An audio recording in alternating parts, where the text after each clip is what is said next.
Local boy Andrew Melville has always had a thing about bricks. It's this passion that is currently leading him on a trail of Newland's kiln-fired past. This week in Bulletin, we catch him down at the Delta Triangle and then onto the Potter's Post as he sniffs out some of our red, rich history. We're in the heart of New Lynn in the Delta Triangle outside Lynn Mall, heart of brick country. New Lynn is brick. Its history is all brick. Its heritage is very much brick. Quite distinct in Waitakere City and in the Auckland region altogether. Once upon a time there was 44 brickworks in the New Lynn and Foul River area. In fact, right throughout Waitakere City, most of them were on the Foul River, and then they've stretched right up around the edge of the Waitemata Harbour. The distinct thing about this part of the town, of course, is that it was all clay, so it was great for bricks. Other parts of Auckland are all volcanic, and the houses were made from wood because that was a better material in those parts of the city. There was a great variety of companies doing all sorts of things, from pipes through to different coloured bricks from the different clays in the different parts of the city. They got known for these. They were quite distinct in the different parts of Waitakere. They used to work flat out making these bricks. In the 1920s, they'd work round the clock, 12-hour shift, 7 days a week, producing bricks for all the needs of the city here. Different names have become quite famous too. Crum Park, now is well known in Waitakere City. Archibald on the Foul River was also well known. And of course, in more modern days, there's been Crown Lynn, which became quite a well-known trademark, of course, on a lot of the pottery and the tableware that people have used throughout New Zealand.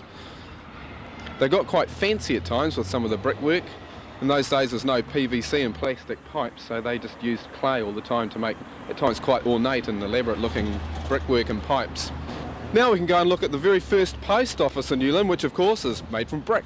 It's built in 1912. It's one of the oldest brick buildings around New Lynn. It's now Blondie's Recycled Clothes Boutique.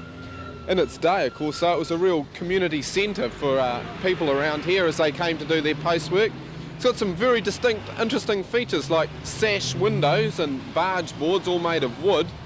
Very unusual features and very rare now in a brick building of this age. It was built in 1912 by some people who owned the land next door, and they wanted a post office and the post office wouldn't build one, so they built one of their own, and it was the second building in New Lynn compared to the hotel up the road.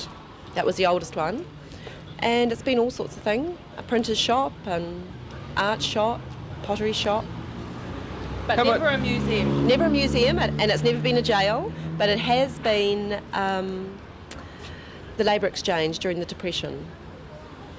How much interest do people show in it as a building now? Lots. I get lots of old people that come in and have a little look around, and it's a bit like the TARDIS. Go in there and it's a lot bigger than what it is, outside. But lots of people stop and pop in and have a look, and it's got a really good old feeling. It's built with kauri, and How much do the old people remember it as a post office? Quite a few people pop in. I think it was a post office. A lot of people pop in thinking it was the public toilets because they were next door and they pulled those down. But a lot of people remember it as the post office, and that's why it's called the Potter's Post, because somebody had it that used it as a pottery shop, so they used the name, the Potter's Post. And most people know it by that name.